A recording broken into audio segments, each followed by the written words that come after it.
What's up? What's up? What's up, beautiful people? It's Pretty Girl Love Trap content.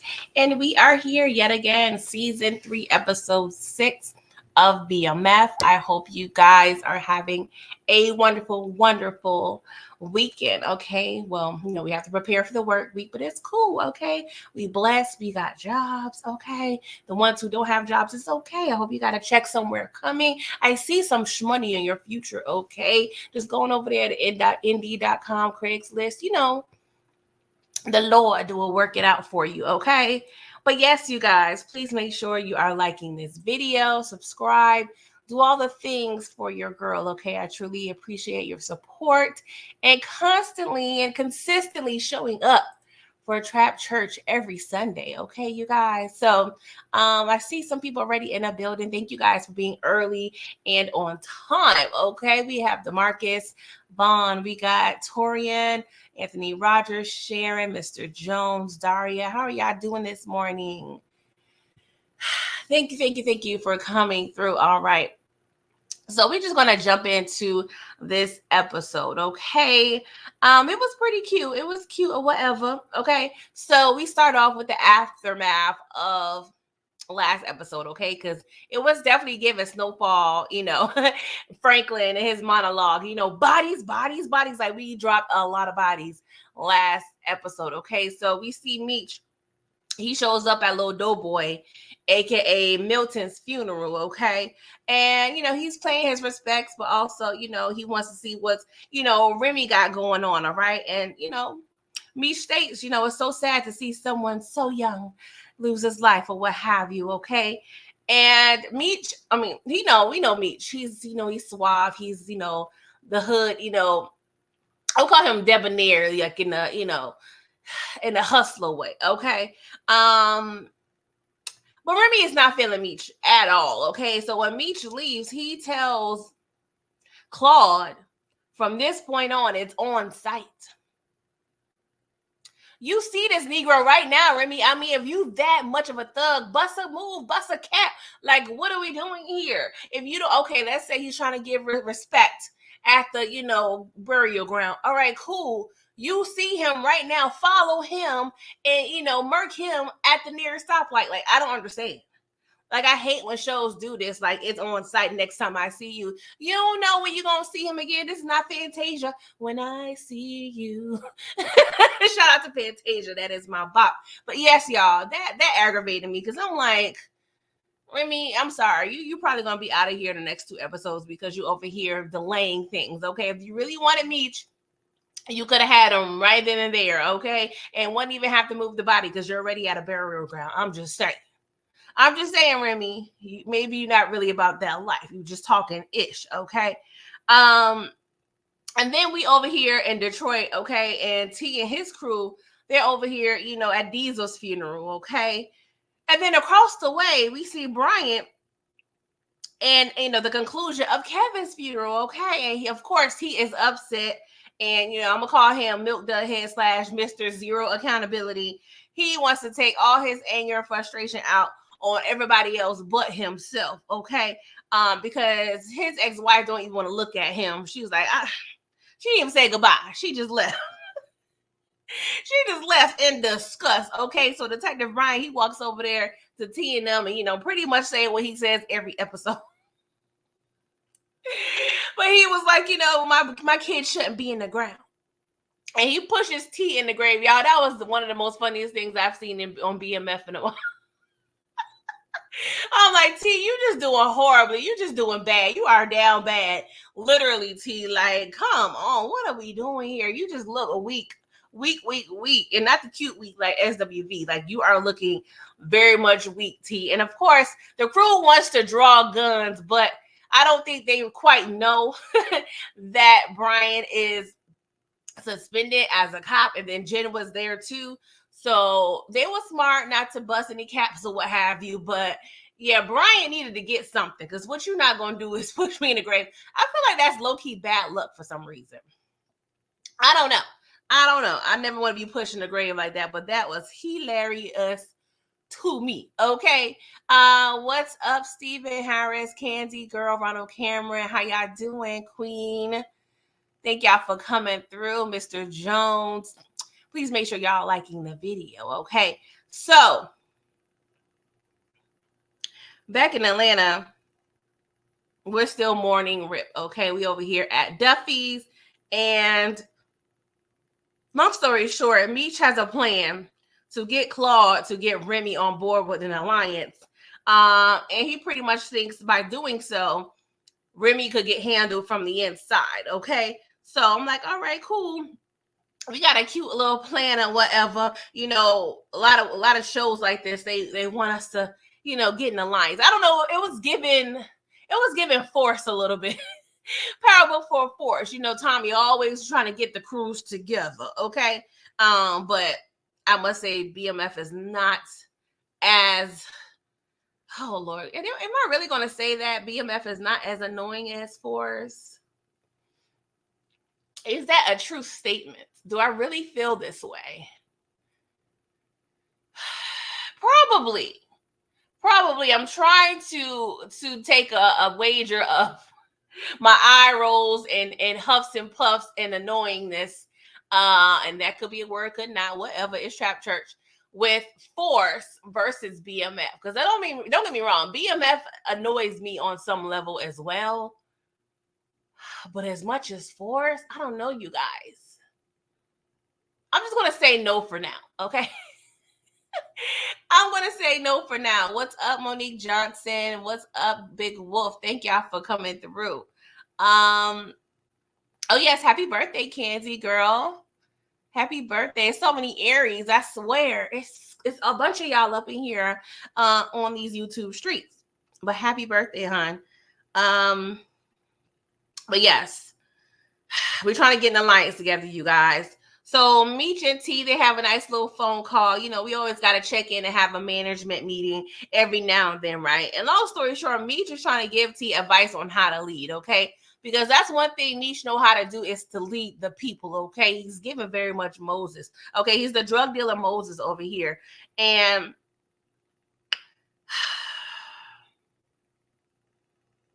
T is on the phone, right? So he hangs up this phone call.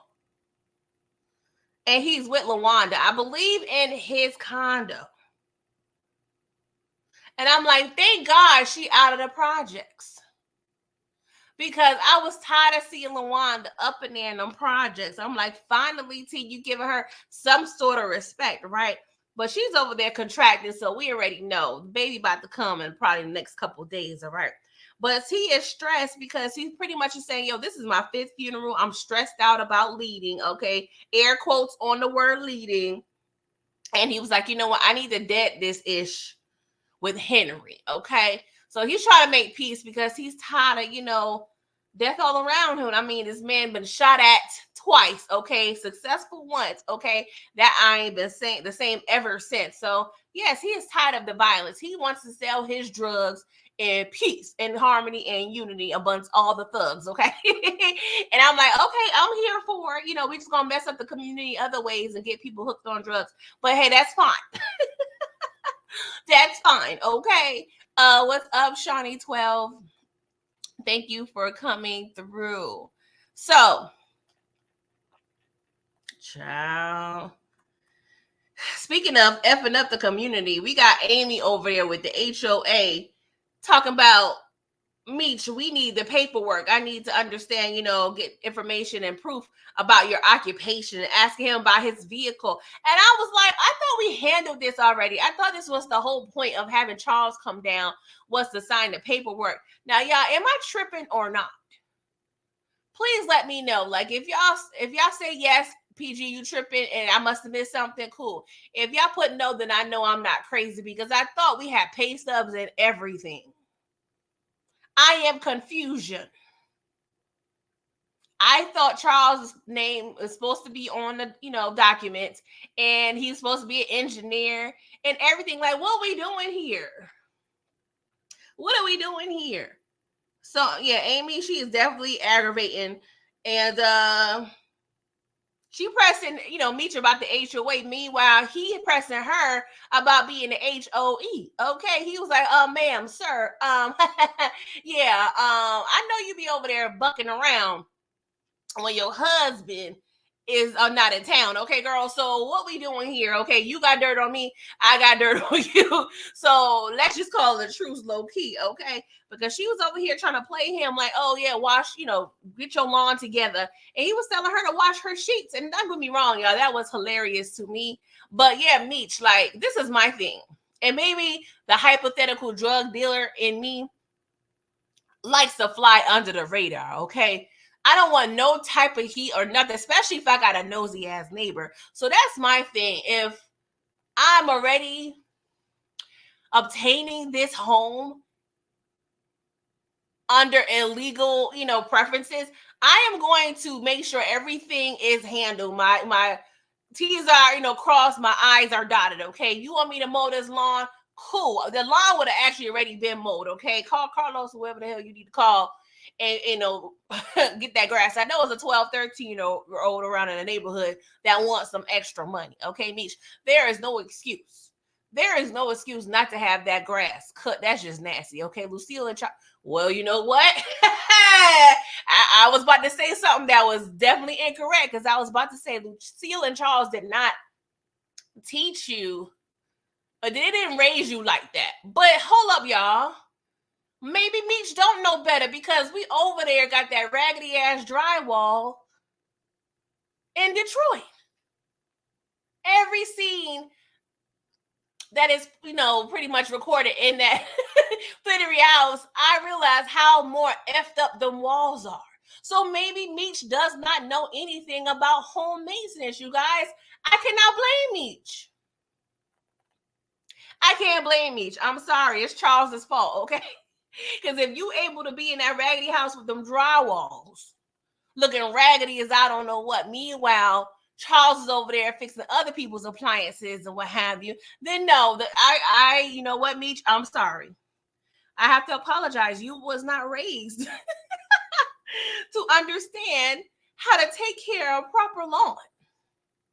What's up, Brillo? Thank you for coming through. What's up, Tamika? Thank you. So yeah, y'all, I have been delivered. I'm sorry, Meech. I am very much sorry. But yeah, he's a little stressed out because he said he got the DEA, the FBI, APD, and the HOA stressing him out. Okay, he is tired of these letters. Okay, he was like, I've been more stressed now than watching Sesame Street ever. So I understand, Meech. And then we also have Grown Meech. He's over there giving history on the beginnings of HOA, and he discussed redlining, all that stuff. I do appreciate the education there. I mean, I do like that part. So shout out to the writers for including such information, teaching the young kids, you know what I'm saying? I believe the children are our future. Teach them well and let them lead the way. That's what I'm talking about. All right. What's up, Suburbia Jones? How are you? So y'all, let's check in on the Charles and Lucille show for a minute, right? Because she over there cooking, what have you. They all lovey-dovey. She over there humming the lyrics of that raggedy ass song. I'm sure Charles was over there pumping and humping and singing them lyrics in her ear while he was over there doing some good, nice missionary upstairs. I already know, Charles. I don't even want to sing the song because I'm gonna bust out laughing for the next 5 minutes, you guys. So I am not going to sing this song again, even though my spirit want me to do. My spirit want me to do it, but I cannot, you guys. But she was over there humming the song, and Nikki comes in. She was like, "Oh, y'all back together?" And Lucille quickly was like, nah, boo-boo, your dad just about to go to work." Y'all, the way Charles smile and heart dropped in that moment, it was quite hilarious to me, okay? And then the phone rings, and Nikki answers, and she was like, "Wrong number." So at first, I thought it was probably, Breeze or whatever, because, she over there trying to protect her little situation. But of course, when the scene goes on, I was like, oh, she was over there making eye contact with Lucille, and Charles is looking all lost, okay? So, of course, we realized it was Dr. Maurice. I was like, okay, you was over there covering for Mom Dukes. Now, that is technically wrong, right? But I'm just saying I'm toxic. Just say I'm toxic. I was here for it, okay? Look out for your girl, okay? Because she already know. She saw Lucille over there at the dinner table with them tickle bitties covered in baby oil, and Charles is over there. So you know what, Nikki? I understand, girl. It's not right, but it's okay. Shout out to Whitney Houston, okay? I'm just saying. What's up, Ronald Cameron? How are you? So, Charles, of course, he's sitting down befuddled, okay? And he was like, I thought we was doing well, especially in the bedroom. Charles, the issue was never the bedroom, okay? We saw them all hugged up and all, really just we're getting it on every other episode in season 1, okay? Sex was never the issue. It was very much clear. The writing made it very much clear for those 20 years that was never a problem in their relationship. It was the lack of the funds, okay? And unfortunately, Lucille got tired. Don't get me wrong, Charles was tired too, but she was more tired, okay? So, Charles, just because she done gave it up, don't mean you in there like swimwear. I'm just saying she was a little weak, okay? Because I know it couldn't have been the song. It couldn't have been the song, but she probably was like, you know what? He's sitting here looking real pitiful with this banjo. I'm over here all hot and bothered, seeing the doctor in that cute little white coat. So let me just go ahead and get my rocks off. Because he looking real sad over here talking about we didn't see it coming. Time was moving too fast. And now we're slipping. I don't know what it is. Sorry, y'all. I have to cut it off right now because I cannot continue like this, you guys. Y'all already know. I can't stay focused. With that hook in my head, right? But Charles, like I said, we don't know. At this point, it's probably been months since Charles and Lucille got it on. Sir, you've been getting a whole lot of practice with Maple over there. And we know Maple was over there real freaky and whatnot. It's probably teaching you new tricks or what have you, okay? So, yes, I'm sure you guys were doing well in the bedroom, okay? What the fuck you talking about, Charles? Get out my face. Get out my face, okay? So she tells him about the assistant pastor, position that she was offered. And, he was like, you know what? Shame is a powerful thing.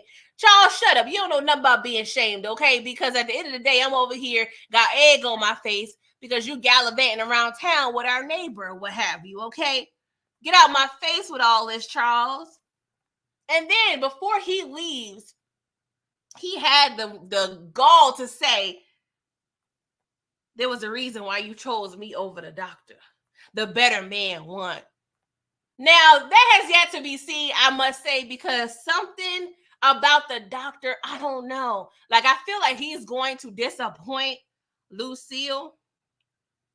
Because for the doctor really to be up in here in our face saying, after 20 years, he has yet to been able to get over and move on from Lucille since high school. So the mere fact that you were unable to cultivate a valuable, consistent relationship with another woman is giving red flag to me a little bit. And don't get me wrong, he is a doctor, so he could give us, I was married to my community type, not community, I'm married to my career type thing.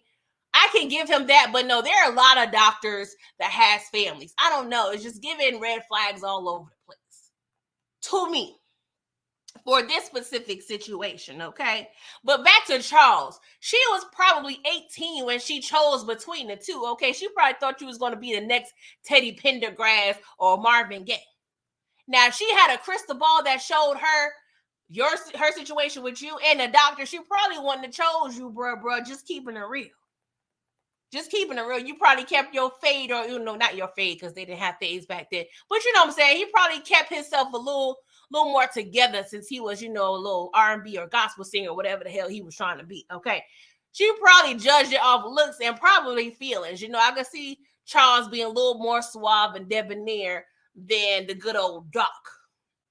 So Charles, pump your brakes because I'm sure she probably would have chose the Doc, okay? But I still got my good eye on the Doc because I don't know. I want to say he's good people's, but we don't know that man like that, okay? We thought we knew Charles until he fell into, Mabel's, the cooch, whatever. But anywho,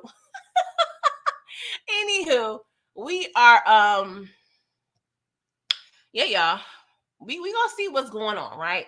What's up, Blaze? You said Lucille gonna book a reservation at the Easy Rest. See, no, she not. No, she not, because she would not disrespect herself by going to no Easy Rest. She gonna find her a cute little Ritz-Carlton or at least a Holiday Inn or something.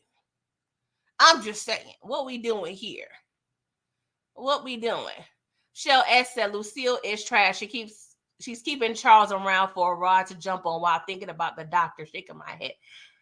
Okay, let me address, and not just saying you, Shell S. I've been seeing some people address Lucille. I've been seeing a lot of Lucille hate. So let me just address it. Not necessarily you, Shell S, but okay, this was on my spirit because a lot of people is calling Lucille a hoe. And I don't remember that energy when Charles was over there cheating last season. You know what I'm saying? People was over there giving Charles props and everything, calling Charles the man and putting a lot of the accountability on Lucille. But being a hoe is definitely different than cheating. And not necessarily cheating all the way. Cheating regardless is wrong, emotionally and physically. But I want people to keep the same energy they kept with Charles with Lucille. Because people are big mad at her fantasizing about a business card after being intimate with Charles. Meanwhile, Charles slept with Mabel and Lucille within hours of each other. Not the same day. I mean, the same damn day. Thank God he took a shower. But at the end of the day, where's the same energy? Match the energy. That's what I'm saying. And Charles will still probably be over there cheating with Mabel if she didn't break it off with him.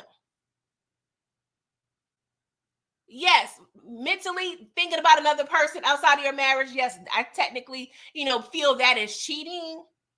But let's say Charles he violated on multiple levels, okay? Because not only did you initiate the cheating, because there's a thing called cause and effect. Okay?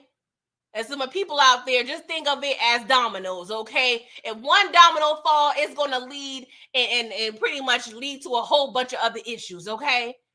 So I must say, both are wrong. But let's be clear. Charles started this whole situation. Brillo, you said Mr. Jones PG is up. How am I cap? How am I cap? This is the bullshit. That's what I'm saying. I don't remember. And that's Brillo. Stop bringing up old shit. How am I bringing up old shit? How? And that's the thing. Y'all men don't want to have no type of accountability. I don't understand. I don't understand.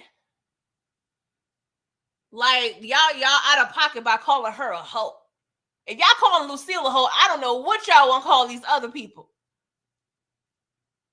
Because keeping it funky, if you want to go there, she didn't even lay down with the doctor physically yet. But Charles had no qualms about going next door or across the street with Lucille, with Mabel, aka Lucille's bestie, messing up multiple relationships and multiple dynamics. And I must say, I do respect Charles for I do respect Charles on how he's being calm about the situation, because Lucille is being very much honest about her doctor situation, okay? And she told Charles to leave. She said, hey, I'm gonna need you to go. But no, he said, no, I'm too broke to leave. And low-key, I want to save my marriage. So y'all can't say, oh, she should have told Charles to leave. She should have did. She did that already. He wouldn't leave. She put him on the couch. Then she put him up in Terry's room. Charles was over there lying, saying he was picking up extra shifts when Lucille was over there praising the Lord, doing the Lord's work on church retreats and building and cultivating important relationships with the women of the church.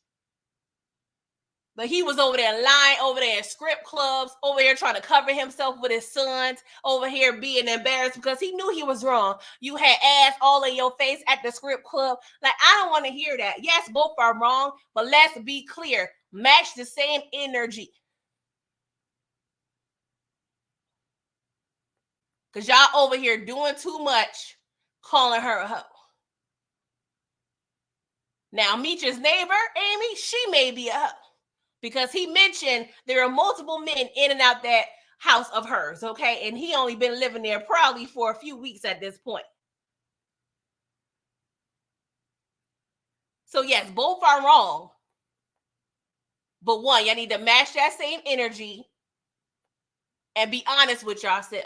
And that's a problem. We probably have a lot of cheaters out here in the power universe, and they want to treat Lucille a certain way because they're not holding themselves accountability for the things they may have been doing or may currently doing or will excuse if they find themselves in a situation where they were cheating. Let's keep it funky, y'all. I'm sorry.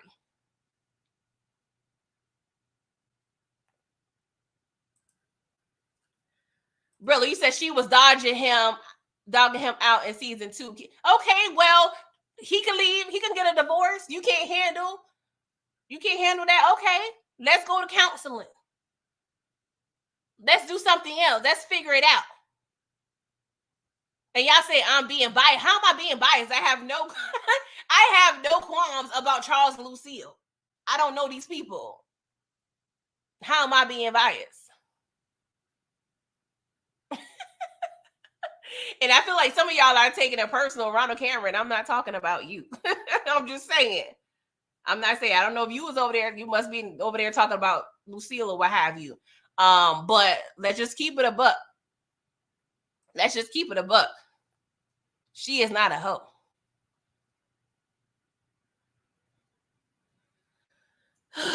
Boy. Shell, as you said, they both trash. Okay, that's your opinion. And I wouldn't necessarily even call Charles complete trash. He held him wrong, but I don't know if I would call him trash, keeping it honest. It was effed up, but I don't think I would call him trash. But I just had to get off on my chest because y'all over here set tripping. Y'all acting like Lucille giving the cooch up to everybody walking and talking, and that ain't facts. That is not facts. I'm just saying. And let's be clear. Charles probably would have still been cheating if Mabel wouldn't have broke it off with him. Let's keep that in mind. Because if Mabel, when it took that ish out of her purse and Lucille put 2 and 2 together, Charles probably still would have been over there with Mabel and the baby oil. So don't do that. Don't do that. Suburbia Jones, gender bias. I thought you were in college. First of all, I graduated college 20 years ago, and I am definitely educated. But that has nothing to do with my perspective on what's going on here. But you've been Team Charles, so I don't expect much of you. Okay. Brillo, you said she's not a hoe, though she won't even let the doctor smash. That's what I'm saying. Why y'all calling her a hoe? What's up, Detroit? I don't understand how y'all being biased. It's like y'all contradict yourselves. Y'all always talk about PG, keep it a buck and keep it real. But then you expected me to be biased? Like, I don't understand. And that's the problem. Candy, you said, I'm taking my husband back, but he's going to suffer. And that's the thing with Charles. He's thinking everything all cool after a couple humps in the bump. Okay, yeah, I done got weak for a little bit. But let's be clear. You're going to finish this drywall, sir.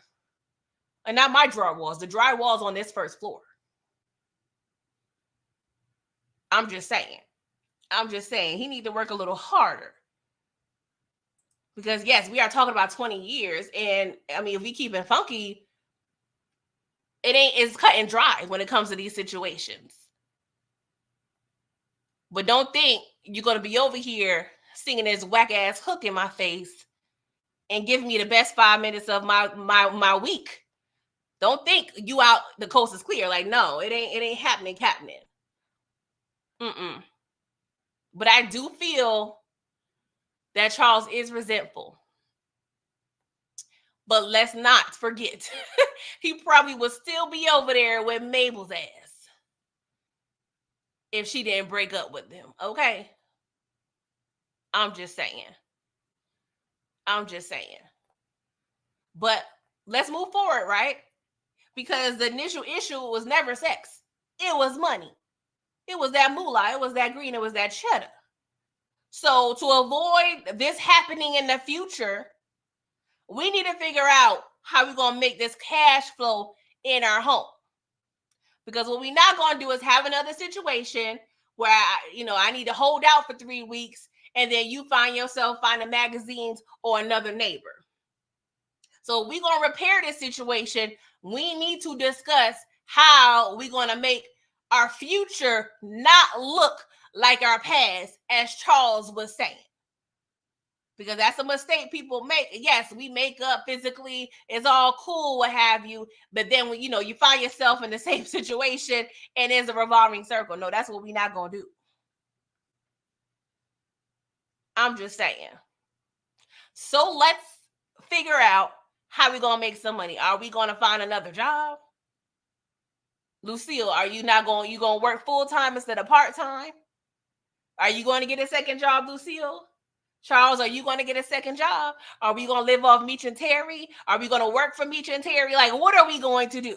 Because the money is the issue. Being broke is the issue here. Because we cannot have Nikki over here busting out these bras any longer. Okay? I'm just saying. But let's move on, you guys. I just had to get it off my chest. Clearly, the chat is divided, but that is okay. But just know where PG stands in this situation. And I don't give a good goddamn who agree or not. We're not supposed to all agree. That's what makes the world wonderful. Okay? I still love y'all regardless. My sweet babies. Shout out to Monique. Okay. So T, he visits Henry at the gambling spot for a truce. And long story short, she like, hell no, nah, I'm going to have a good time breaking BMF down slowly. And that's all I'm going to say about this scene, y'all, because I am tired of this whole Henry thing. She's getting very much on my nerves. Like, I can't deal with this character. So I'm going to move on because there's a lot of ridiculousness going on with this, right? And so Claude, he tries to convince Remy to team up with Meech because we already losing crews. Okay, some of the crew members already went over there with Glock and Death Row, and we need to figure out something quick, fast, in a hurry. Okay, but Remy is not trying to hear this whatsoever. Okay, and I don't know why Claude, he gives me Worrell a little bit. I don't know what it is. Not saying they look alike or anything, but he's giving Worrell from Raising Kanan. I don't know why I'm getting like the spirit of Worrell, R.I.P. But I just had to get off my chest. So I'm like, I don't know why Claude is giving me Worrell, because I like Worrell low key, but he did do some questionable things towards the end there. Okay, so at the precinct, Brian, he over there talking about payback. And Jen was like, sir, you should have other priorities in mind. Okay, what are we doing here? And the captain comes in and pretty much asking them what the hell happened. And of course, they're both on their Zeke right now. I don't know nothing. Okay. But he's like, all right, cool. Y'all don't know nothing. Bryant, you terminated. And Bryant, all he had to say was cool, because, at this point, he done lost his child. So he probably don't give a good damn about anything at this point. All right. My question is, how does that work when you're terminated from the police force? Do they have different set of rules when it comes to like pensions and all that stuff? I don't know. I was curious, whatever. But Brian, you're going to have to find you something. I mean, you're probably going to be murked. Or, oh no, he's not even going to be murked, because we already saw that he is still alive 20 years from now. That's the shit that pissed me off about the beginning of season 2. It's like it was so cool to really not realize, or predict if Bryant was going to stay alive or not, but y'all ruined that for me as a viewer, because we already know Bryant is still going to be around on some level. So that really was aggravating to me when it came to the writing. I did love the fact that we were able to see Grown T 20 years in the future, but y'all could have kept Bryant out of that or something. I don't know. It just pissed me off. So Bryant leaves. And Jen was pretty much telling, the captain that Bryant was moonlighting over there with Henry, and they beefing with BMF. So I don't know if she thought she was gonna get some cool points or what have you, but the supervisor was like, sir, captain was like, you're suspended until further notice too, ma'am. Thank you for the information. Pack your shit up and goodbye.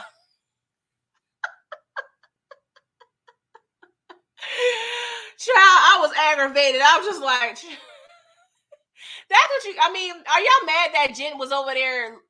Is that technically snitching? Is that snitching, y'all? Let me know. Let me know, my snitching experts in the chat. Did Jen snitch on Bryant? Because technically she is a cop. He was suspended, so technically not a cop. But still, they have a relationship with each other on some level. They was over there bumping and grinding, and they was over there doing some, shady things when it comes to investigation. So, is that snitching? Let me know. Let me know. But yeah, y'all. I don't know. But it was funny as hell. 2.5 seconds later, she was over there at that door. Okay, still probably see Brian over there in the parking lot pulling off. Okay. What's up, Edward McMillan? You said no, she was put in an impossible situation. Yeah, thank you for your feedback. I haven't seen you before, so please, if you're not, please subscribe and like the video, okay? And that goes for all of you guys, all 42 of y'all up in here.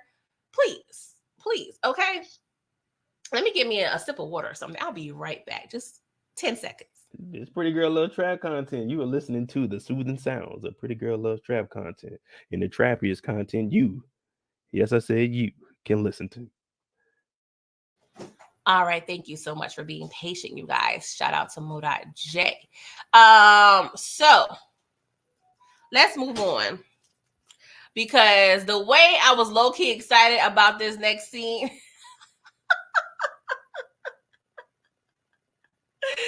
Before I do so, Detroit Kings, thank you for the $1.99 super chat. You said PG crashed out for 5 minutes, but good morning. I didn't crash out. I guess technically a little bit, just a little bit, because y'all be over here violating for real. Like, sometimes I feel like people don't know how to match the same energy. Okay, and that's what we need to do. And not saying women don't be biased. Women do be biased. But from my point of view, I don't feel like there's any bias there because I'm holding both people accountable. But I'm also aware of cause and effect. Okay.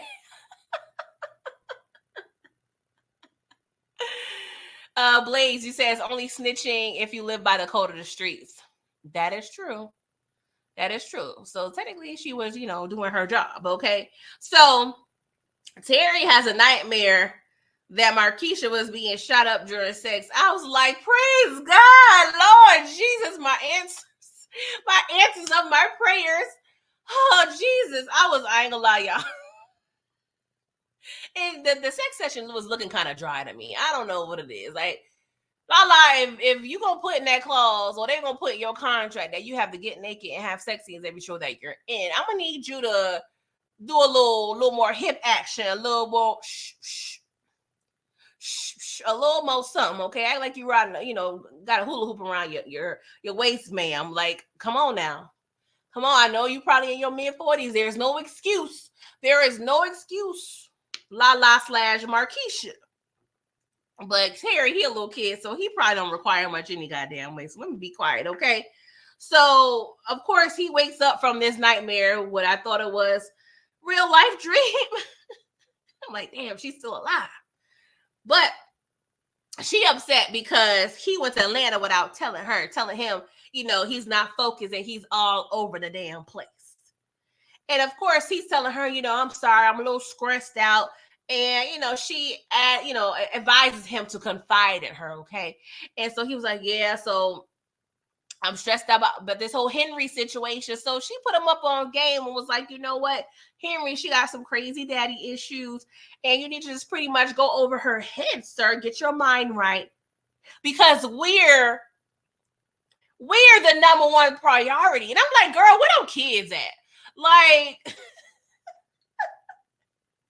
where's them kids? Okay.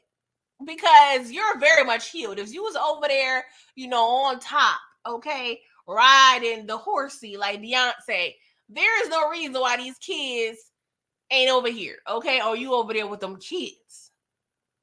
What are we doing? I mean, she probably trying to just secure the bag, for the kids. So she's so-called sacrificing a little bit. But girl, where them kids at? Okay. And T always, you always know the right thing to say. Of course she knows the right thing to say because you still wet behind the ears, young buck. We don't know how many dudes she done, ran game on or schooled, okay? Because I do feel like she probably did guide Boom when it comes to some, decisions when it came to business. I don't doubt that. But Markeisha, let's be clear.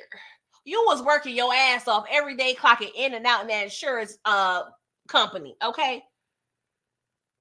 So don't be over here acting all ungrateful when it comes to tea, because every day you was clocking in and out while Boom was over here living his best life selling these drugs.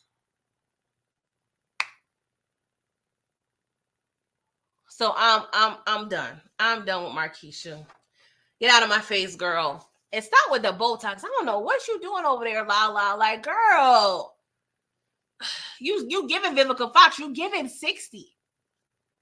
Stop. Don't get me wrong. I'm an advocate for changing things you want to change about yourself and your body. Do what makes you happy. But where is and I can't even say is a friend that's going to lead you to think about certain things and make you stop. Because a lot of the issues are internally, or not necessarily issues, but a lot of the things that, cause people to change their appearances or use enhancements or what have you. That's a lot of internal ish that you have to deal with as a person. But somebody got to stop. Did anybody tell little Kim, girl, you good right here? This is the second nose job, girl. Stop. Lala was very beautiful from the beginning. And of course, Power Book 1, the OG Power, she should have stopped there. But she thinks she the motherfucker Energizing Bunny. Keep going and going and going and going. Like, girl, please stop. You're beautiful. Please leave your face alone. Oh, Jesus Christ. It just aggravates me. It aggravates me because, like, girl, I wish you can see what we see in you, but people deal with the pressures of Hollywood, body dysmorphia, so on and so forth. So I understand. Women, we have a lot of pressure to abstain a certain level of standards. But I just want her to stop. Lala, you beautiful, girl. Stop, please. Because she actually is looking older than what she is. But I'm done. So we over here at Rip's Repass, okay? And we find out that Laz possibly got, hemmed up by them Red Dogs, okay? But Meech was giving some good, pointers in regards to this meeting. He was like, y'all, I appreciate y'all as a team. We're going to move forward. Like, Meech is like the, exemplar when it comes to, managing and being a boss, okay? But he gives some directions. He's like, Tina, we need more clients. And Duffy, I need you to vet and test them clients, okay? So we gonna multitask, okay? We over here morning Rip. I'm gonna give y'all some nice sweet words. But don't forget, we got business to handle, okay? I'm like, I like you, Meech. I like you. And then for another annoying ass situation, right? So back in Detroit, Brian decides to walk his milk dud head ass into Henry's spot and proceeds to knock down 3 of her men with a shotgun. Boom, boom, boom. I'm like, what the... So Henry, you a boss, but you ain't got nobody outside. You don't have, like, what are we doing here? Like, he made it all the way to your office, and if he wanted to dead at you, he could have deaded you if nobody was there. or if he would have just opened the door, rang out 2 shots, like, but she's low-key a beginner, so it is what it is. But of course, he wasn't able to be successful in offing her because her daddy, aka his homeboy, Blaze, was over there, got a little blicky in his face, okay? And he was telling him, yo, you need to stand down. And of course, we cannot have this scene, any scene without Henry, without some cheesy, ridiculous ass ish, because she proceeds to say, light him up, Dad. I'm in the mood for roasted pig. Girl, if you don't get the F out my face, go on to McDonald's to get you a McRib. Like, get out of my face. Like, oh my God. Like, I get goosebumps. Not good goosebumps, but bad goosebumps every time I see this girl's mug. Like, it's so aggravating. It's so aggravating. But Milk Dud Head / Brian, please go to your nearest CVS and order a bottle of accountability, sir. Like, I'm tired. I am tired of you blaming everybody else for little Kevin but your goddamn self. This boy was over here walking on cobblestone, glass, all type of ish, bare feet. And you let this boy overrule you when you try to get him some boxing lessons. But you was over there playing around with Meech and them. Meanwhile, you should have been playing with your son and teaching him how to fight. I'm tired, Brian. I'm tired. maybe, and hopefully by the end of the season, he'll learn how to take some accountability of his actions. Because I don't want to go down the rabbit hole again and explaining why you, Sir Brian, is at fault. Okay. DeMarcus said he's a spoiled brat like Tariq. Oh gosh, Briley said Brian should have crashed out. I don't understand.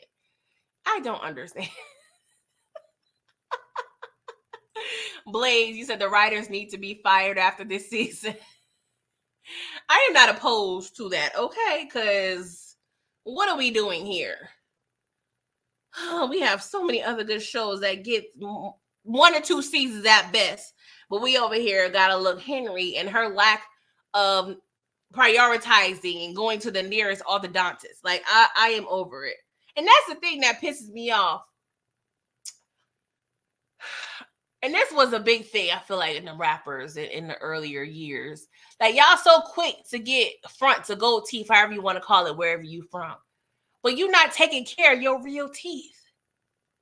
Like, Blaze, I know you over there got that good medical and dental with the force. So at no point you was like, let me go ahead and take my daughter to get her grill fixed. Oh my God. Okay. Let me move on. So Duffy, he gets hemmed up by Red Dogs, okay?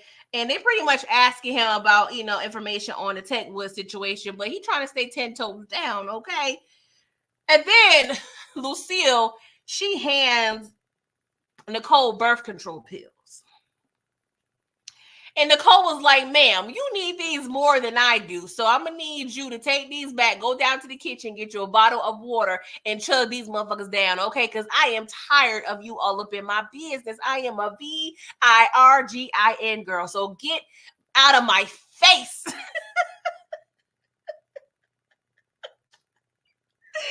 But Lucille explains, I don't want you to end up stuck like me. Like, I want you to have a better life. And I understand. Because even myself, PG was over there minding her business, living her best life, okay? Having pure, unadulterated, sinful relations, right? And then one day, mother of PG was like, oh, you got a doctor's appointment, set day and time. I didn't have no say-so whatsoever about my body and the things I put in it. But you know what? I was like, you know what, Mom Dukes? You got it. Let me go ahead and do what I need to do so I don't have no little whans around this house, okay? And I ain't gonna lie, I low-key thank my mama for making that decision for me because I don't know what I would have done up in here in these streets without the wisdom of my mama, okay? Because... oh, child. I dodged so many goddamn bullets.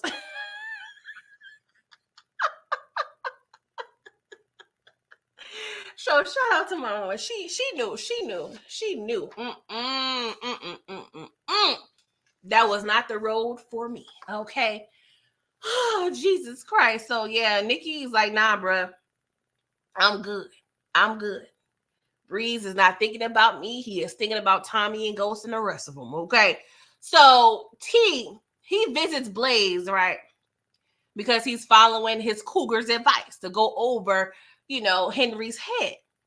And he explains, like, your daughter, she offered me a deal and she damn near stabbed me in a big toe. Okay. And he was like, let's make a deal happen. Okay. I got the purest weight in the state.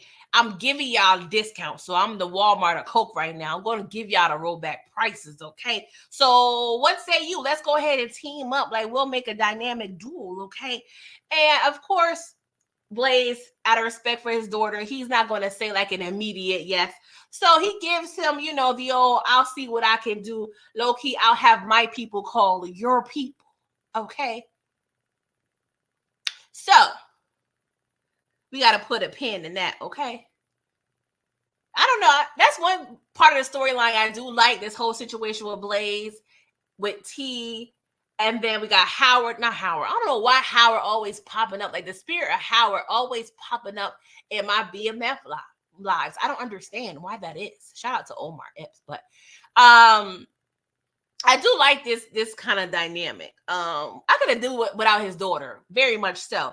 But I like, I like Blaze. I like him a lot. Blaze, speaking of Blaze, Blaze McCoy, I believe that's how you pronounce it. I apologize if that is incorrect. You state Henry and her relationship with her father is like a distorted mirror version of the relationship between Ghost and Tariq. Image running away from the penthouse to run to the cold streets. That's a lot of how it works these days, isn't it? Like, you got it good, but you still want to do bad. Like, what are we doing here? It's given, I don't want to go on another rant, but yes, you are correct. You are definitely correct, sir. I am over these people that got good homes, 3 meals every day, good insurance, but you still want to do hood rat shit with your friends. I do not understand. Not at all. Not at all. Okay. Oh, Lord. Thank you so much. Let's see here. Ronald Cameron with a $1.99 sticker. I appreciate you. Thank you so much. Okay. So Meech is over there stressed in Atlanta because Laz and Duffy has not been released yet from the Red Dogs or what have you. And Angel was like, Greenie has been MIA lately, and some 88s have been in the club. So I'm assuming that's the assistant district attorney she's referring to. I could be wrong. Y'all can correct me if I am, okay? And then we get a little knockety knock at the door, and it's Amy talking about Meech got 30 days to pay or a lien is going to be placed, on the house. But Meech decides to burn the little notification or summons or whatever the paper was. And I'm like, that's my thing. Maybe, again, hypothetical drug dealer, PG, I come from the thought process of keeping things under the radar. You know what I'm saying? Like, I'm over here doing hood rat-ish over here in this nice, beautiful residential neighborhood. I am going to go by the book. So if this grass need to be cut, cool. If this paperwork need to be turned in, great. Here you go. Like, I don't understand. That's one part and one thing of these shows that annoys me. Like, no, this is the least of your concerns. Like, you got the cops, you got the ops, you got the connect, you got so many other things to worry about. The HOA should not even be an issue, sir. Like, tread lightly, because Amy, what we know about Amy thus far, she is annoying and is nosy as hell, and she's giving me snitch vibes, okay? What we not need is Amy over there on her phone ring-a-ding-a-ding in 911 because she sees suspicious activity going on over there at Meech's house. So Meech, play nice with the lady. I know she a hoe. I know she aggravating, but go ahead and leave her alone and turn the paperwork. Do what the hell you got to do to stay in this nice neighborhood. Okay, please and thank you. Like, stop playing with these people that's law-abiding citizens, okay? They work differently. You don't got $20. It probably don't even cost $20 to get somebody to cut that grass. Oh, Jesus. Hey, Miss Kira, how are you? You say, no, seriously, he can just pay someone to mow the lawn. That's what I'm saying. And that is a big pet peeve of mine. Like, it be that one or two houses in the neighborhood that just be just as raggedy as I don't know what. Like, every other house look good, but there's one house. Y'all either got bikes all in the front, the grass not cut, trash. Y'all got 4, 5, 6 cars that's in the yard, but then none of them work. Okay, none of them run. One need a carburetor, one need an engine, one having issues with the fuel gauge. Like, it's too much. Put that ish in the backyard, please and thank you. Like, you making the neighborhood look bad. And at that point, I do appreciate HOAs, even though sometimes they be a little too strict. But just let's make these neighborhoods pretty again, okay?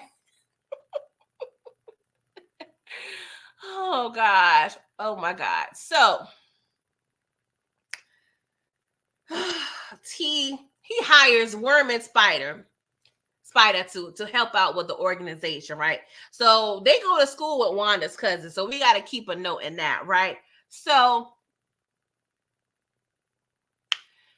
T, I need you to tread lightly, because now that you got people connected to Wanda in your organization and the way Wanda is feeling about you by the end of this episode, I'm gonna need you to tread lightly, because this hiring that you just did of yours, it may blow up in your face. I'm just gonna say, I'm not sure, because I do feel like on some level Wanda's going to keep it 10 toes down, but she got a lot going on now. She got 2 babies and a baby daddy that's over there with a cougar. I'm a little worried for you, okay? Because Meech is no longer in Detroit talking LaWanda off the ledge. So we got to watch out for Worm and Spider, okay? So he tells Diz, that he needs help with places to cook and things or what have you. So Diz like, you know what? I just opened me up a little burger joint. So we over there. We're gonna be making burgers, fries, and Cokes with smiles, okay? So that's what we're going to have on the menu. So no problem. We go ahead and we going to hook this thing up, because I know we over here trying to expand our organization, all right? And so he takes a page out of Meech's book, and he pretty much gifts all the crews with these nice little bomber jackets. Most of them was for Detroit. One of them wanted a Bulls jacket, FMJ forever, okay? That's PG talking. But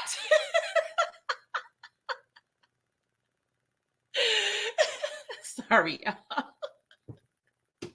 but yes, he's over there gifting the crew, okay? And I'm like, see, this is what I'm talking about, T. This is what makes you a decent, quote unquote boss, all right? Just stop getting on people's nerves and just show the people you appreciate them, okay? What are we doing here? So back in Atlanta, we over there meeting up at Busy Bees, y'all. If y'all haven't been to Busy Bees in Atlanta, it's an Atlanta soul food staple. And oh my God, if I could just taste that macaroni and cheese, candy yams, and fried chicken. Oh my God, y'all. When I saw that sign on a TV, my mouth immediately watered. Like, that's some of the best soul food I've had ever. Now I haven't been there in a few years, because I think it was cold. It was COVID when I went. Oh my, it's so good, you guys. It's so good. So please shout out to Busy Bees. It's down the street from like one of them colleges. All the colleges are in the same area, but it's down the street. And don't get me wrong, you're gonna have a couple little, homeless people and a couple strange things going on in the facility. So you got to watch your back, okay? Make sure your doors are locked and your head is on a swivel, okay? But shout out to Busy Bees, because they definitely have some fire soul food, okay? So Claude, he approaches Meech, because apparently Meech found out that the food was fire too, okay? And he's asking Meech, what's the timing, on the weight, and how are we going to use this weight to facilitate the resurrection of my crew, okay? And, Meech was, kind of giving him the rundown. And he also pretty much says, like, that MF for Remy got to go. Okay. And tell the other crews what's on the table, because maybe everybody's on the same page when it comes to Remy, because Remy is not trying to back down at all. It looks like he's trying to go into hiding like Bin Laden or something. I don't know what the hell Remy got in mind. What these store brand generic foods or what have you. But yeah, Remy, he probably got to go. Like, I kind of like Remy on some level, because he is one of those villains that I actually like, or am I calling? I would say antagonist. I would give him more of a antagonist label, but I like Remy. But he's getting on my damn nerves, because, like I said, if you sitting in this man's face talking about next time I see him is on site, you see him right now, sir. Make it happen, Captain.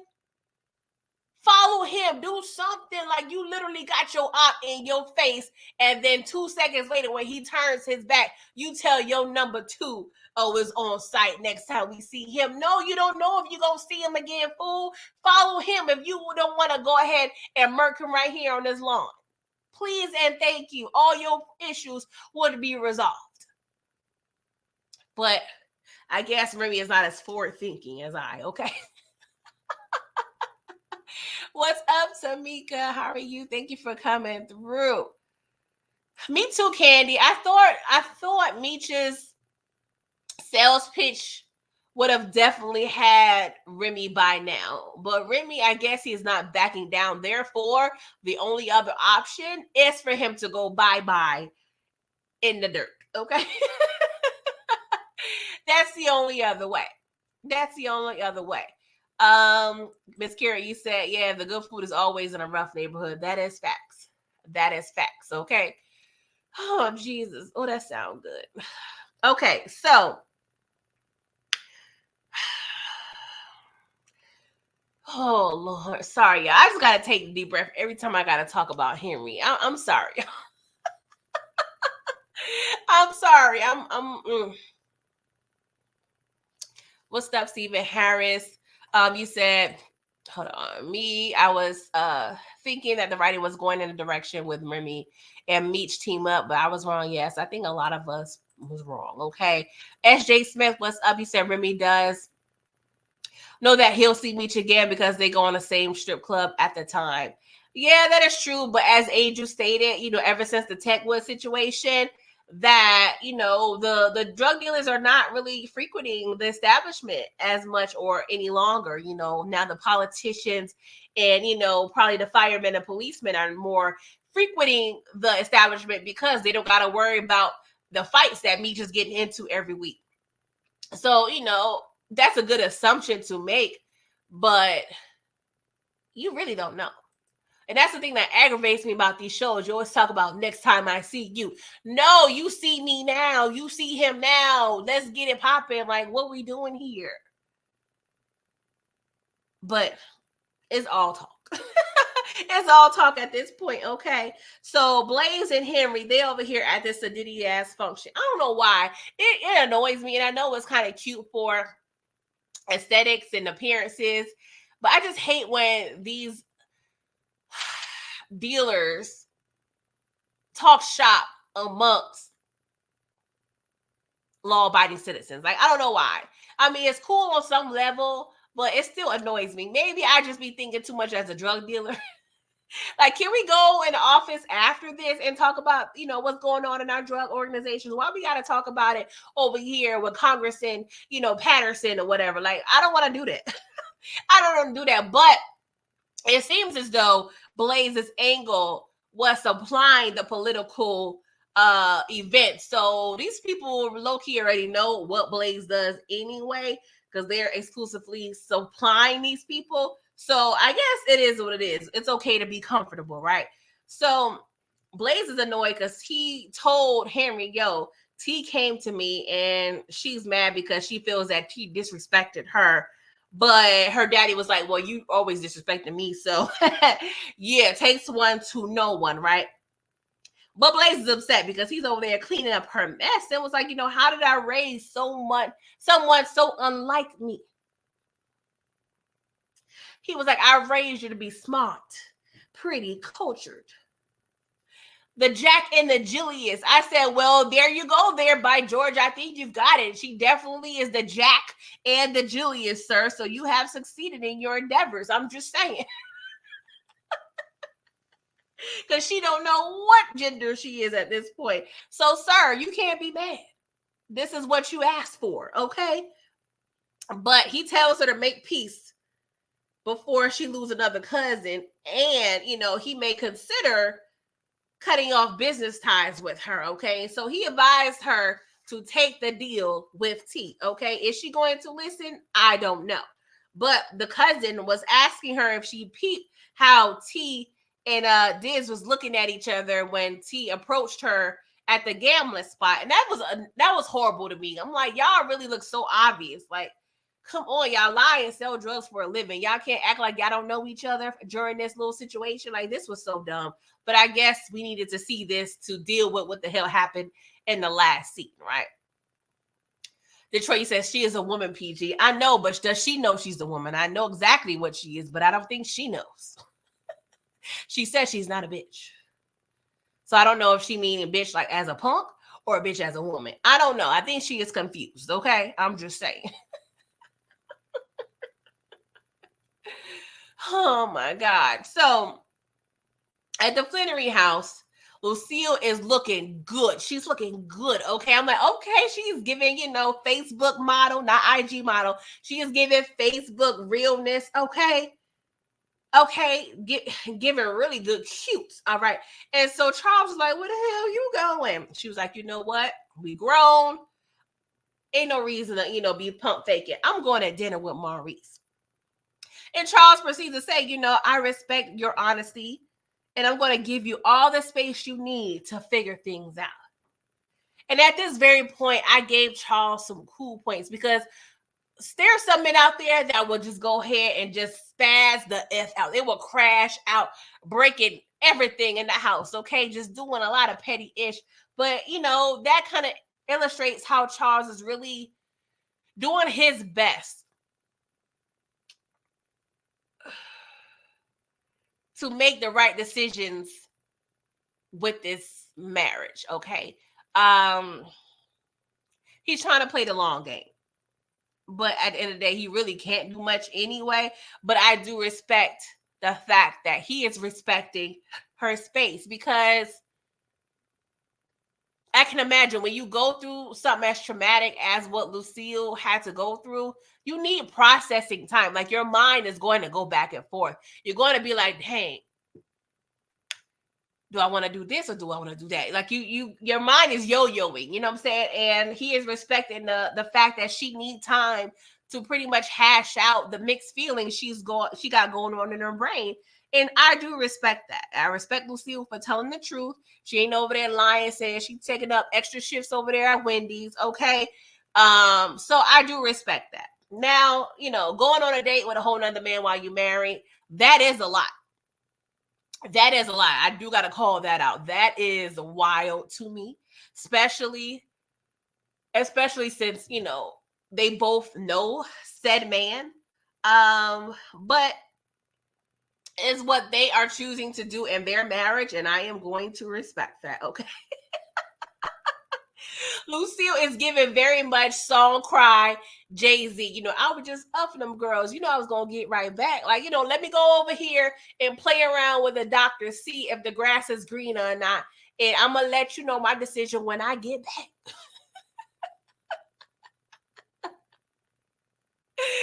So yeah, I mean, I do like that scene, but going on a date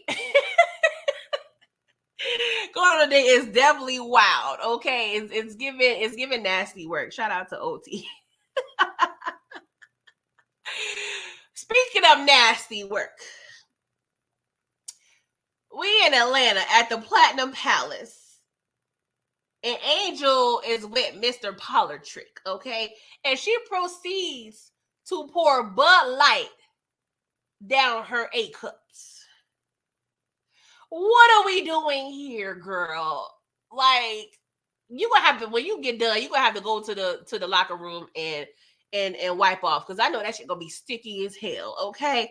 But she explains to Mr. Politrick, that the club been dead since the Techwood situation. You know what I'm saying? Like, she ain't got to deal with the rivers and the lakes that she's used to, okay? She's over here chasing these waterfalls with these politicians, okay?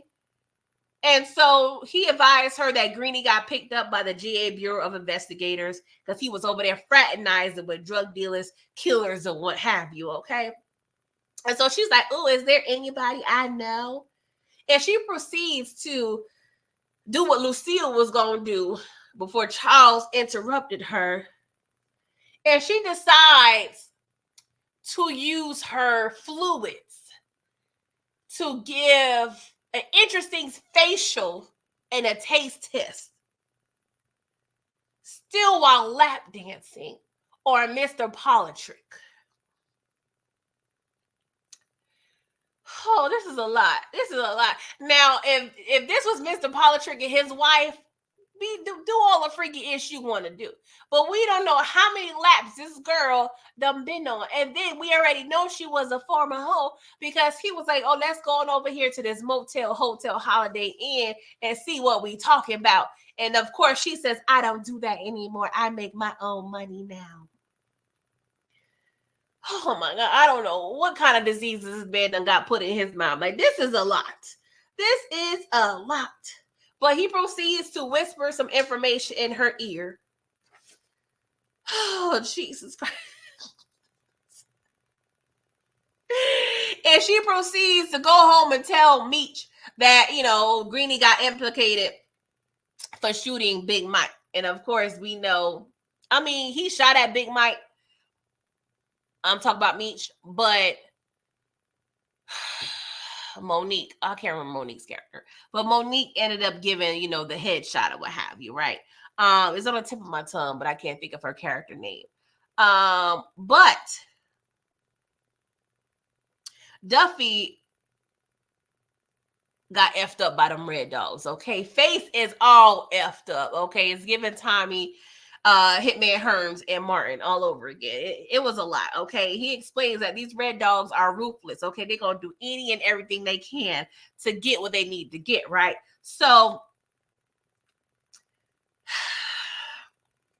it looks like Greenie is pretty much a CI at this point. You know what I'm saying? There's a secret grand jury going on, and the GBI is looking for Meech, okay? And, I am to assume that Goldie, that's her name, Goldie, it took me a minute. I'm sure Goldie kind of I don't think she told Greenie what happened, but I think Greenie put 2 and 2 together, and there's this thing called word on the street. So, Greenie is over there, probably singing his little heart out, frustrated on finger waves, and probably got loose, and he's aggravated, okay? Pimps and the big house, they don't mix well, okay? So he's probably telling them every little thing that, they can. We know he was over there cleaning money for Meech and everything, and Meech just stole his girl. So he has plenty of incentives on telling on Meech at this point.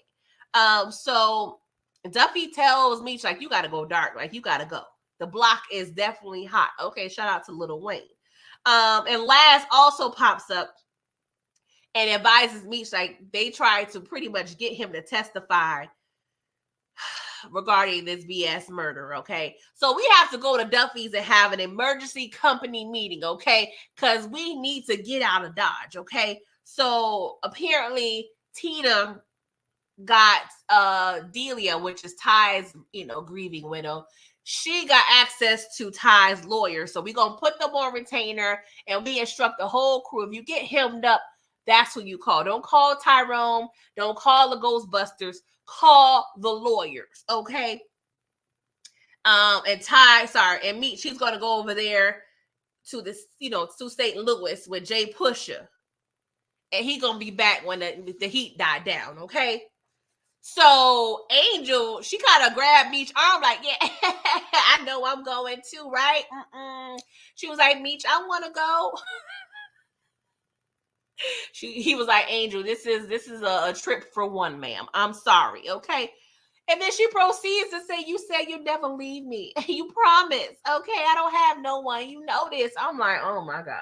Girl, what are we, 10? What are we? This is not no Bonnie and Clyde situation, girl. You got money to make.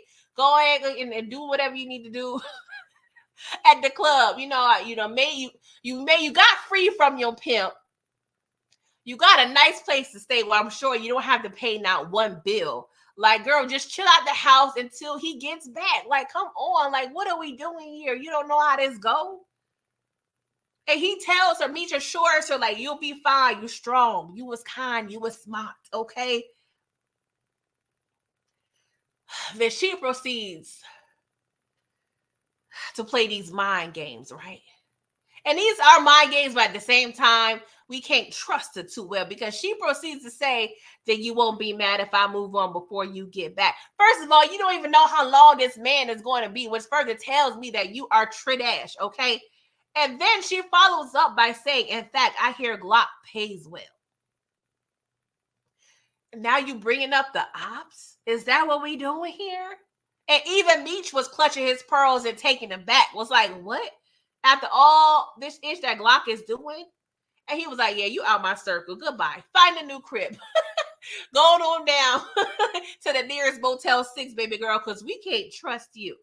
Like, girl, that was the dumbest ish you could have done. Like, that may work with certain dudes, but that's not going to work with Meech. Maybe she was taking Meech's kindness for weakness. But, girl, that was the dumbest thing you could have ever done. Like, you could have just chilled. You probably had a little protection available. Go clock in, clock out, come back to the house, have a good old time, come up with the most ridiculous dance moves that you ever done in the living room, and have a good life, at least temporarily. But now you got to go pack your bags and possibly find another pimp because obviously you don't know how to manage your damn life. But unfortunately, this is disappointing, but this is to be expected because we already know Angel. And I would have to make this comparison because this is similar to me. It's given Effie a little bit, meaning my childhood was so effed up and I was able to really establish and formulate any meaningful bonds. Therefore, I don't have no loyalty, no true loyalty to anybody at the current time. And it's given what have you done for me lately? And it's giving I'm going to ride the opportunity that's in front of me. So, Angel, you effed up. You effed up, my dear. Okay. Hey, like Meech was the most kind-hearted, sweet, romantic drug kingpin that you came across. But you decided you wanted to play the jealousy card for a man that's really not in love with you at this point. And not just any old man you brought up the op. The very person that we over here beefing with, the very person you over there helping to gain intel on. Like, what are we doing here? Talk about dummy. Speaking of dummy, we on date night with T and Markeisha, okay? And she explains, that she's not just a trophy wife because T is over here giving her all the glory about her idea about going over Henry's head.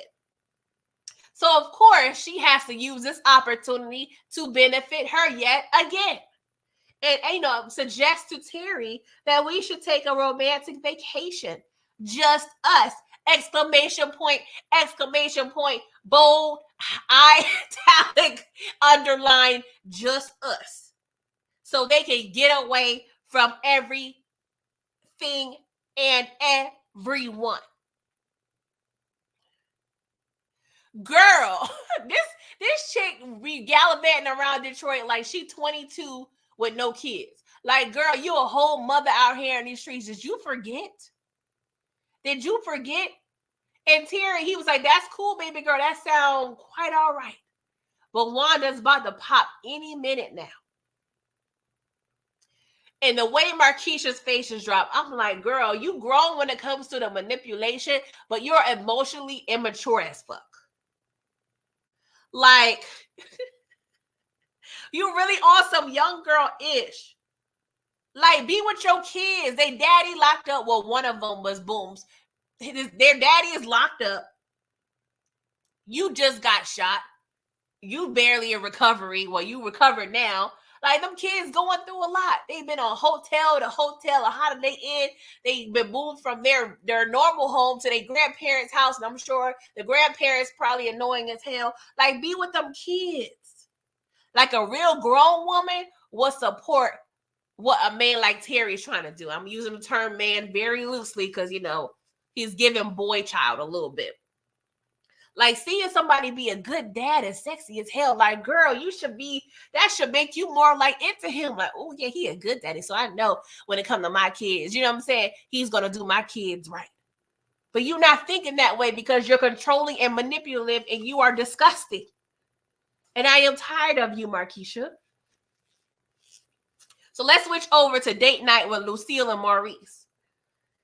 So he, you know, asked her about, you know, ignoring and avoiding her phone calls. And she explains, you know, Charles and I have a lot of history.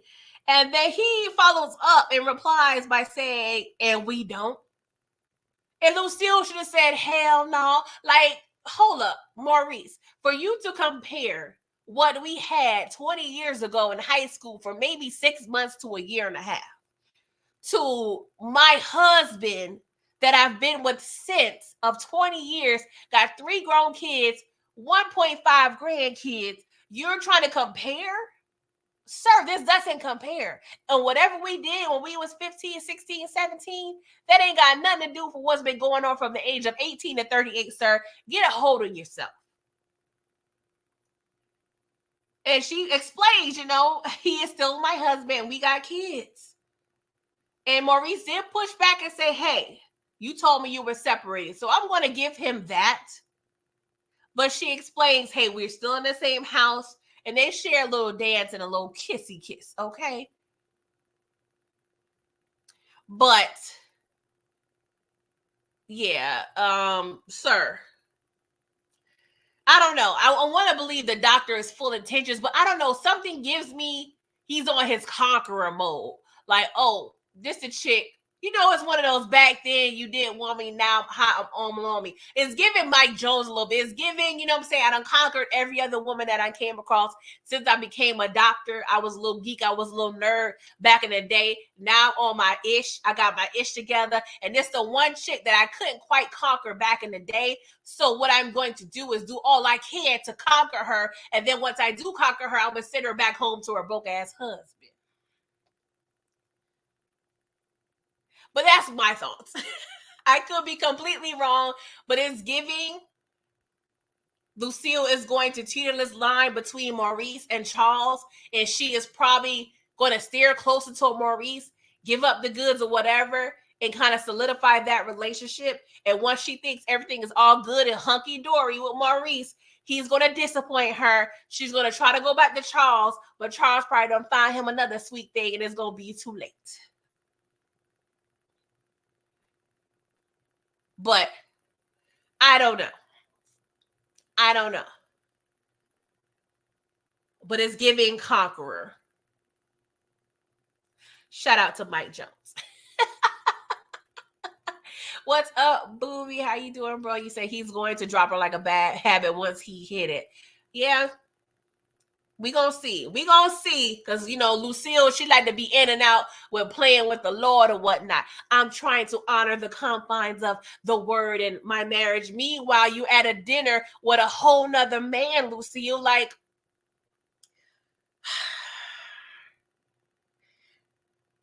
this is very complex because I could understand it and kind of put myself in her shoes a little bit in terms of the confusion and not knowing which way to go.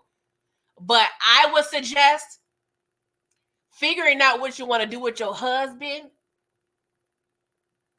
And from that decision, you do what you need to do beyond that. Like, figure out if you want Charles or not without having a doctor in your ear and in your face. But that's make things very much cloudy and confusing. That's adding another element to the situation.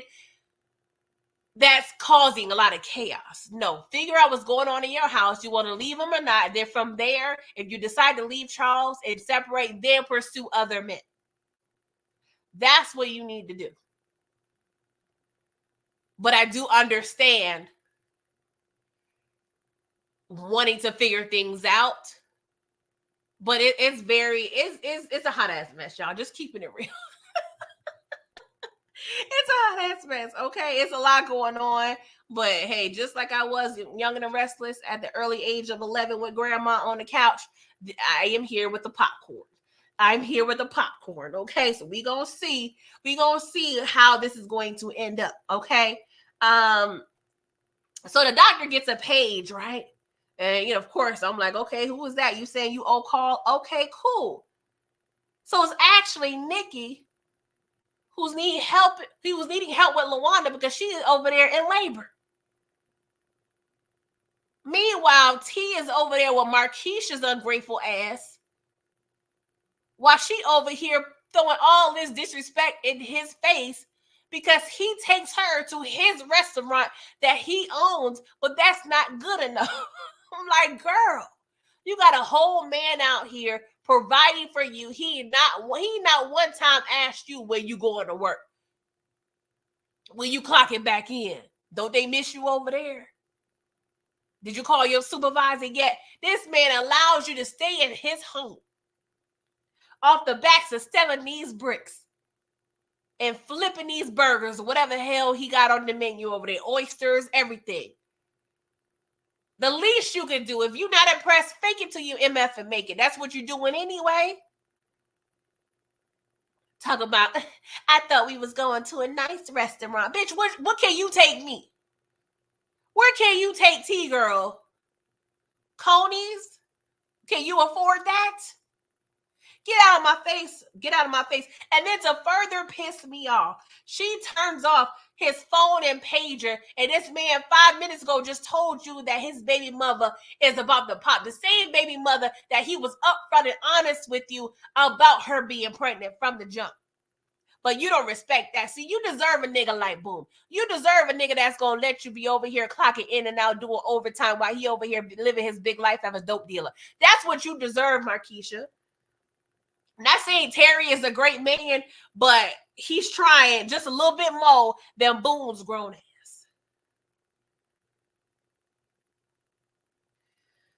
ass. Annoyance number 3. He asked her whatever she wants, on the menu, he's going to give it to her. And he explains he's been cooking a lot in the kitchen. Therefore, the bread is coming in abundance. And he states he's going to give her a slice of the pie for jewelry, clothes, and whatever the boys need. What? So you don't even have to work. You can buy anything you want from any store. And on top of that, he's willing to provide for your kids? But you're still not happy because what he has responsibilities outside in another household that you're pretty much blocking. You don't even appreciate this man as being a good dad or trying to be a good dad. You want him all stuck under your ass and under your tutelage, and this is disappointing because you are acting very much. She's acting LaWanda's age, if you ask me. So the phone rings because, the Lord. Funny thing about the Lord, okay, if he wants something to come through, it's going to come through. Okay, so you could turn off the pager, ha. You could turn off the cell phone, ha. But what you can't turn off is the restaurant's phone, ha. You can't turn that off, ha. Because what he wanted, what the Lord wanted T to do, he wanted T to go over there to his parents' house to see the birth of his child. Ha! You can't block that. Ha! Marquisha. Ha! Too sad. Goodbye. Go home and be sad and hungry. Ha!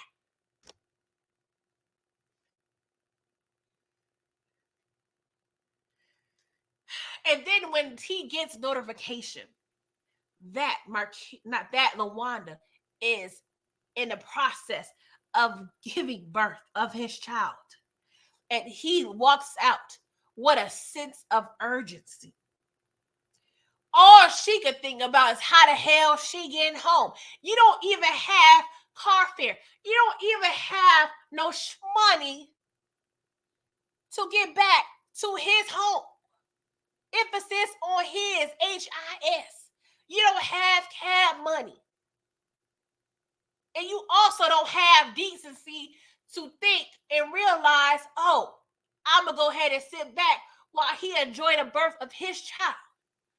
Because all you think about is eating fine dinners, drinking wine, and having big fun with this little ass boy.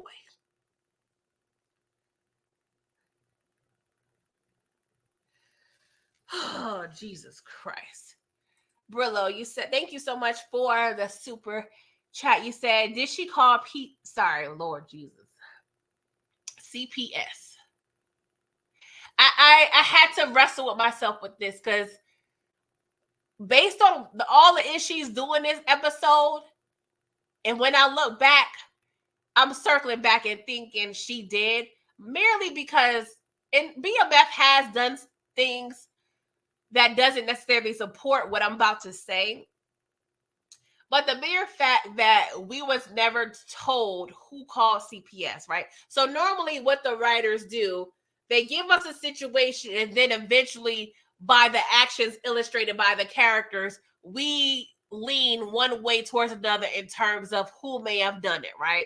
The fact that they not showing or implying that the detectives or Bryant or Henry was behind it, I am now leading to think she probably did call CPS because I was always kind of up. I was 50-50.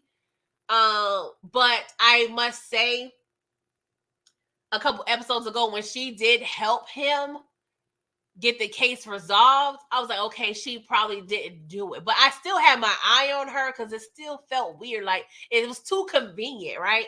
And so the fact that she's so immature and so manipulative, I'm like, yeah, I think she definitely did that ish. It's giving 50 Cent. Whatever they saying he did that shit. She did that shit.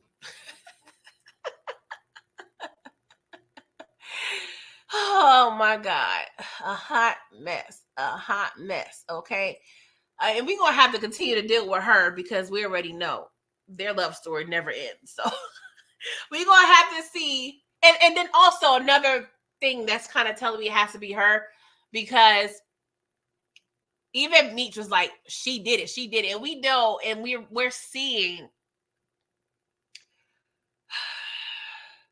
when it comes to her, Meech is never wrong. Meaning this show is clearly more leaning towards Meech's point of view. So the fact that he's so dead set on is being her, I'm going to say it's her, right? Because we saw the play immediately when she told T to cut his tail off his head, aka his umbilical cord, to his brother. That's when I know the manipulation game was going to start. But yeah. So Marcus, what's up? Thank you so much for the super chat. You said you preach a PG. I appreciate y'all. So let's move on because we got to wrap this ish up. Okay. So let's just be clear now. When it comes to Markeisha, we need to prepare for more bullish. Okay. She's going to be even more trifling and more diabolical because we see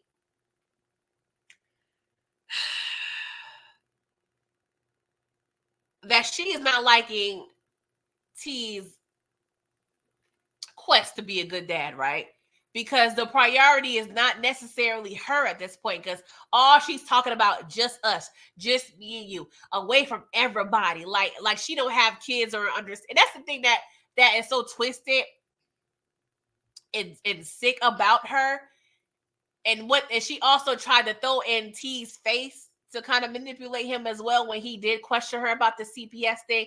She was like, well, I'm a mother. So, of course, she's playing the mother card, which you would think a normal person would think, hey, yes, she is a mother. She can understand these situations. But she is so trifling and selfish, she don't even give a goddamn about what T got going on. And you as a woman to sit back and really want a man to abandon his kids, like, you is trash. I'm sorry. You are trash. Because if anything, if I see a man taking care of his kids, what you want, daddy? How you doing, daddy? What can I rub your feet? Like, I that is definitely a good trait in my book. But apparently a good trait in Marquisha's book is be all up in her ass. But hey, what's up, Inga Boo? How are you doing? Thank you for coming through. Exactly, Candy. Like, oh, you take care of your responsibilities. You brush your teeth. You brush your hair. You go to work every day. Like, she act like these young girls now just want to do just flashing money in the street all day.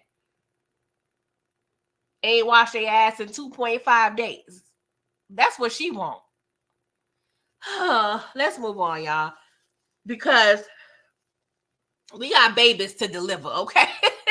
We at the Flannery house, and Lucille and the doctor, they enter, of course, because Nikki was like, the neighbor wasn't home, and 911 ain't ish, so I had to call you, doctor, okay? And Charles is literally like, what the hell is going on my couch in my home? Charles is like, what? This was the most awkward-ish I have probably seen in BMF thus far. You over there, come home for a long day of working at General Motors to see your son's baby mama's cooch all open. Your arch nemesis. Sorry.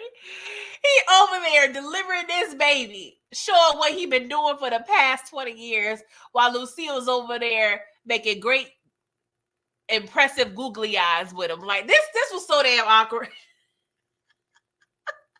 All he can do is just sit there and just suck, okay? He can't even focus on being happy at this joyous occasion because he got so much hate and jealousy in his heart. He don't even know how to feel. He don't know what to feel. I'm like, damn, Charles, this is awkward as hell. But every time Charles is going to see that baby, he going to see Dr. Maurice. Charles, please don't treat that baby no different. He didn't have no say about who was delivering him. Okay, Charles, please. Because y'all know how it is sometimes when a child is attached to somebody you hate or got an issue with, you start treating that child a certain type of way. So, Charles, please treat that baby with as much care and respect as you do Junior. Okay, please and thank you. He got nothing to do with Lucille and Maurice's ass. All right.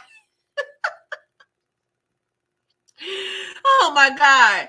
So the baby comes, of course, Terry enters, and LaWanda, she already on 10. She was like, I know I just delivered this baby, but I'm 38 hot right now. She tells T to get the F away from her. Okay, I already knew where you was, who you was with, because your cook done told me, he done gave you up.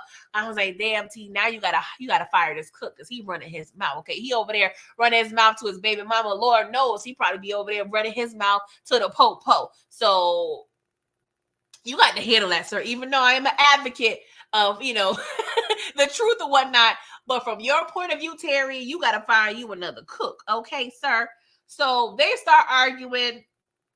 And Maurice was like, all right, calm down, son. And so, of course, this is now when Charles got to spring into action. The one thing he got over Dr. Maurice, he ain't your son. That's all. You've been sitting here dead quiet this whole damn time, but now you got an opportunity to speak your mind, Charles. Get out of my face. But Dr. Maurice, all this awkwardness and this drama this family got, you might as well just go ahead and find the next ma'am, okay? Because from his point of view, He probably looked like, man, Lucille got too much goddamn drama. I cannot. I don't have time for this, okay? So, yes, he might hit it and quit it, you know, conquer her a minute and maybe go back for seconds and thirds and then like, all right, go back to your broke husband, ma'am. I'm done with you. Because y'all got too much going on. Your son's over here dealing dope. You over here getting free birth control from me for your daughter. I had to deliver your grandbaby. Like, it's too much. It's too much. But not only did we save money on our car insurance, we saved money on that hospital bill, okay? Now, it will be trifling if Dr. Maurice hands Lucille an invoice next time he see her. But I'm just hoping if you got enough bread to slide $10K over to the church, just let us through with this little hospital situation. I mean, we still got to go to the hospital, make sure we good and whatnot, but we don't have to pay for the labor and delivery, okay? Let the Lord say amen on that, okay? But y'all, Nicole was so disgusted at this whole situation. She runs to her room and gulp that goddamn birth control pill so fast. Let me tell you, because PG, 12-year-old, no, I was 13. No, I was 12. 12-year-old PG watch her mother give birth. That scared the living ish out of me. Okay, that was all the birth control I needed. Okay, so Nikki, I feel you, my sister. Okay, I get it. You'll never, ever want to see no ish like that at that age. Okay, it will traumatize you. All right. Oh Lord. So we get back to down to Atlanta. We back at Busy Bee and we meet with Claude. And Meech tells Claude, like, yo, I gotta go out of town for a minute, but business as usual. Just make sure, you know, we run this ship very much smoothly because I will be back. Okay. So yes, we got to go. And let's go back over up to Detroit, child. Oh my God. Don't want to talk about this scene, but I guess it's what you got to do when you review a show, right?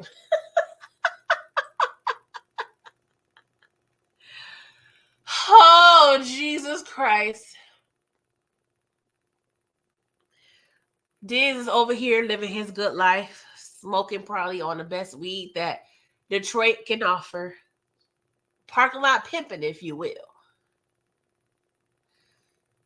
Then we hear Henry walking up to Diz like she's like the Grim Reaper. Like it was given the Crossroads video. Like, I miss my Uncle Charles, y'all. it was given Grim Reaper, right? So of course, Diz, I'ma just say he was high. Because if I'm walking up to you and creepily saying your name with a flamethrower, I'm not thinking this is going to be a good occasion. You know what I'm saying? Like, this, you need to hold yourself accountable, sir, because you had a head start option. Like, what are we doing here? This was absolutely positively some BS. Like, you could have ran, you could have gotten your vehicle. Like, you may have gotten in the back of your tail of your, you know what I'm saying, vehicle a little burnt up a little bit, even if there was a delay. But you sat there and this woman did the slowest lick on the flamethrower, and you still looking dazed and confused, sir. Like, what? Tamika, you said this was on that stuff. I guess, yeah, it was probably more than a week, because there's no way. There is no way.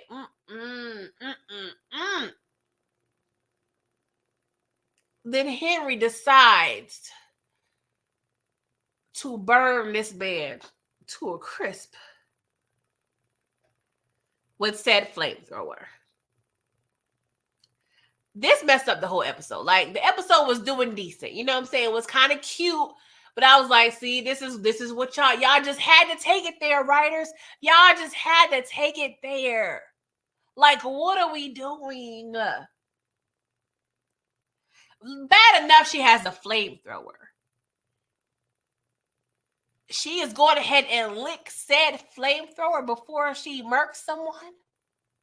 Now, we already know when it comes to oral hygiene, Henry is not here for none of that. We already see how the grill is looking, okay? So if she not taking her care of her grill, she definitely does not care about germs and the tongue.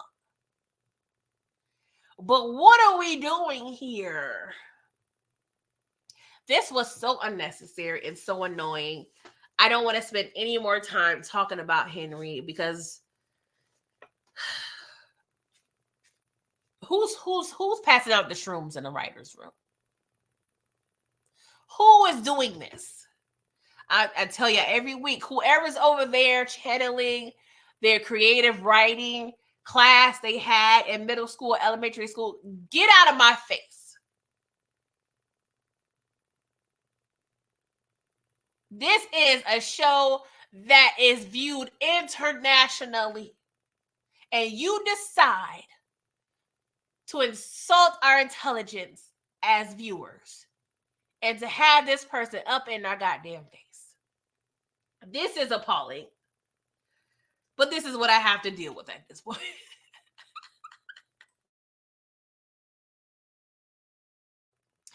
Tamiki said those teeth. I don't even know if I could classify those as teeth. I don't know what that is. Inga, you said that is the stupidest thing you've ever seen. Like, I don't understand. I don't understand. And then she takes this man's jacket. Oh my God. So let me guess. Next time she sees T, she's gonna be wearing this Detroit jacket, right? This one. I'm so done. But that was that, you guys. I hope. Hold on. Candy said read Blaze's comment. Let's see here.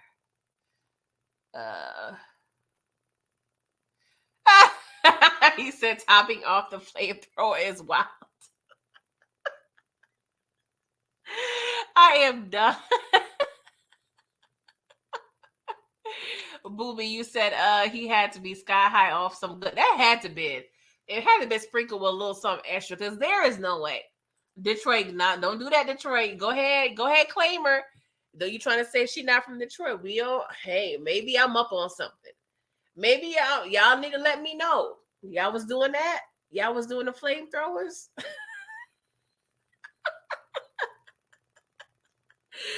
Oh my gosh. Like, this show was pretty decent. Even though there were a lot of things that annoyed me.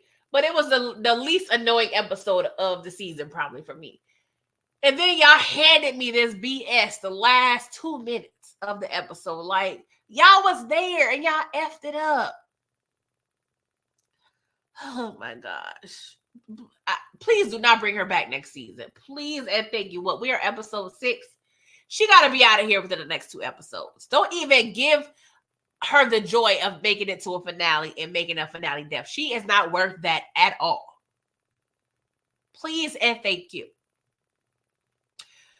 All right, guys. Let me go. I got some cooking to do. It's been real. It's been nice. It's been pleasurable communicating with you guys regarding this episode of BMF. Please make sure you guys are liking the video. I have 40 people up in here now, so I would not feel right within my spirit if I saw anything less than 40 likes when I check my stats. Unless there's a few y'all hate watching, which I would hate. Y'all would never. I mean, there's so many other things y'all could be watching if y'all was hate watching. I mean, there's TG Jakes over there, doing what he need to do, get y'all's money. There's Creflo $8. There's a lot of other people y'all could be listening to instead of hate watching me. So I hope the likes match the amount of people that's up in here because I feel like I am doing the Lord's work on some level. Okay. It's not easy getting up here and talk about Henrietta's old raggedy teeth on a weekly basis, okay? Please and thank you. I appreciate y'all. And I will see y'all on the next one, okay? Toodles.